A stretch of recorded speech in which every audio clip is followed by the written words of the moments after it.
E a gente fala agora sobre o debate da PEC das drogas, que volta a ser discutida no plenário do Senado essa semana. E neste momento, especialistas têm a palavra, uma sessão de debates está acontecendo lá no Senado. E é para lá que a gente vai, ao vivo. Contato agora é com a repórter Marília Ribeiro. Ela vai trazer ao vivo para a gente mais detalhes e a expectativa para a votação que deve acontecer já amanhã. Não é isso, Marília? Boa tarde.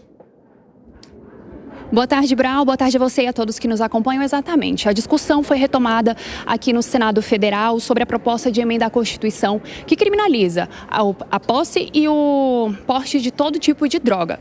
A proposta é do presidente do Senado, Rodrigo Pacheco, e ele teve essa iniciativa logo após o STF iniciar uma votação sobre a descriminalização do uso pessoal de maconha. Eu conversei com o relator da proposta aqui no Senado Federal, o senador Efraim Filho, que falou sobre essa relação entre o STF e o Senado Federal. Vamos dar uma olhadinha?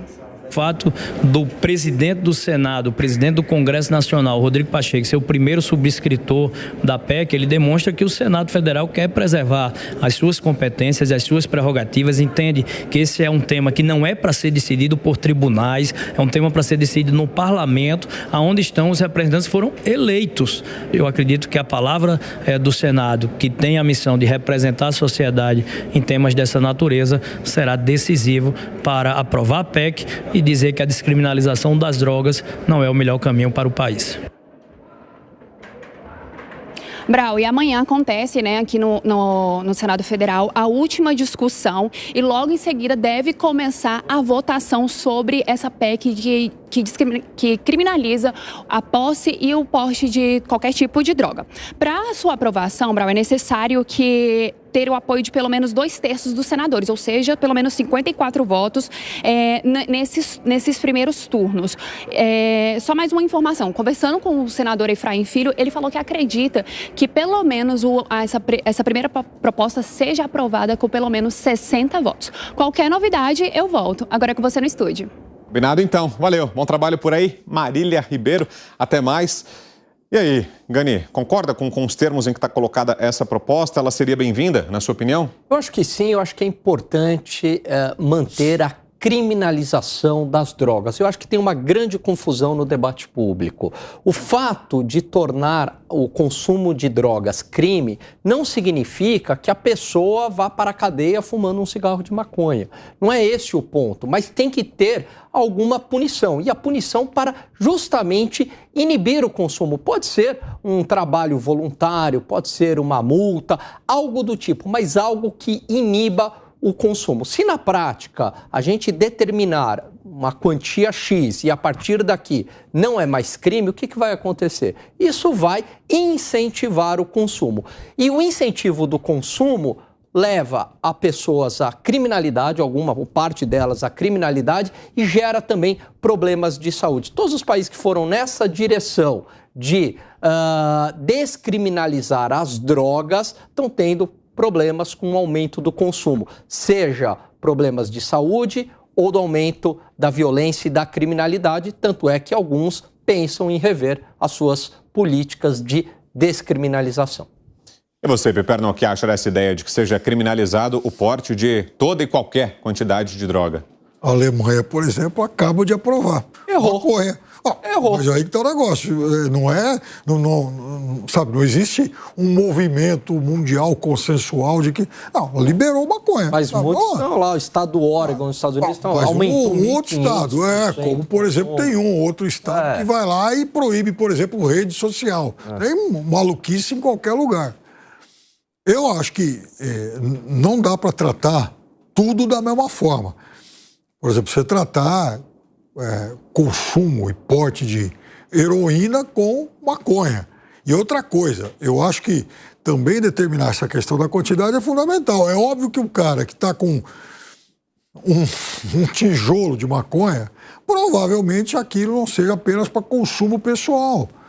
Então, acho que tem muitas nuances nisso. Eu acho que querer, por exemplo, criminalizar um sujeito que está fumando um baseado é muito diferente, né, de alguém que esteja carregando 1 quilo de cocaína. Ah, mas eu comprei esse quilo de cocaína para meu consumo. Não sei, eu acho extremamente... Mas, Piperno, a pessoa não vai ser criminalizada pelo consumo, mas ela comprou a droga no mercado ilegal. E aí? É igual você comprar uma mercadoria roubada. Então, aí que vamos uma segunda parte disso. Essa semana eu vi em algum jornal, no final de semana, encontrar uma propriedade aí, enfim, pelo interior do Brasil, algum lugar do interior do Brasil, com 76 mil pés de maconha. Então o sujeito estava lá plantando maconha. Acha vaciado, né? Esse cara que fala, não, é para uso pessoal. Pois é, uso pessoal. Acha, né? Então, é para algumas gerações. Né? Se você, por exemplo, liberar consumo, nesse caso, você vai automaticamente também liberar alguém para plantar. Uai, agora, eu insisto nisso, quer dizer, uma coisa é o sujeito consumir maconha, outra coisa é o sujeito estar portando cocaína. Ou então heroína, ou droga sintética. Qualquer festa de bacana tem droga sintética. Esse entendimento do Supremo Tribunal Federal, então, te agrada, Piperno? Você acha que foi retrógrada, totalmente retrógrada. Do Supremo? Não, a decisão do Supremo. Não, do Supremo sim. Eu sou contra esse projeto do Senado. E aí, Segré?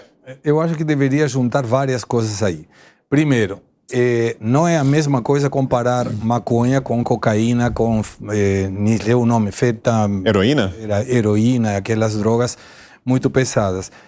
Mas aí teria que ter um conceito, além do conceito moral, civil, social, o conceito de impacto na saúde. Hoje tem, por exemplo, o impacto de quem fuma cigarro, que tem um custo para a saúde pública gigantesco, por causa das doenças que vêm a partir do cigarro. Mas é impróprio você permitir o uso de qualquer tipo de produto ou de droga, nesse caso a maconha, se você não libera ou a plantação, como bem está indicando o Piperno, ou a venda. Porque senão você está permitindo uma coisa e da onde vai comprar? Do mercado ilegal? Liberar a cadeia toda. Então, teria... E aí... O que vai se liberar? O governo vai falar, vamos cobrar impostos. Isso, cobra imposto. Arrecadamos um pouco mais e aí está tudo bem, não tem problema nenhum. Mas eu acho que nesse caso da PEC, não é uma questão de crença do parlamento. Me parece que é uma devolução de agenda do STF. Eu duvido que se o STF não estivesse pautado isso, o parlamento teria colocado isso na pauta com tanta urgência. Até porque está derrubando uma lei de 2006, que o próprio Congresso aprovou e que não tinha rigidez dessa aqui. E aí vai ver, vamos lá, aprova a PEC, muito provavelmente colocaria o voto, muitos parlamentares vão colocar o voto favorável à PEC, mesmo não estando de acordo. Por quê? Porque tem que dar o troco para a colocação da pauta do STF. Tá, aí vai e sai a PEC. Só que o STF, falta um voto, para colocar que é permitido até 25, 60 gramas, não sei mais já, o uso de maconha. Qual é a lei que vai utilizar o policial que vai prender alguém que está fumando? Porque vai falar, qual é? É o STF? É o Congresso? Qual é a que vale mais? E esse me parece que está sendo o problema. Uma vez na Argentina estavam querendo colocar essa questão e um dos deputados falou, eu tenho uma proposta. Vamos fazer uma rinoplastia para todos os parlamentares. Rinoplastia é o exame que é feito para ver se tem consumo de cocaína. Aí falaram, não, deixa por aí, melhor não. Falei, por quê? Porque vão botar uma coisa que ninguém está conseguindo sustentar.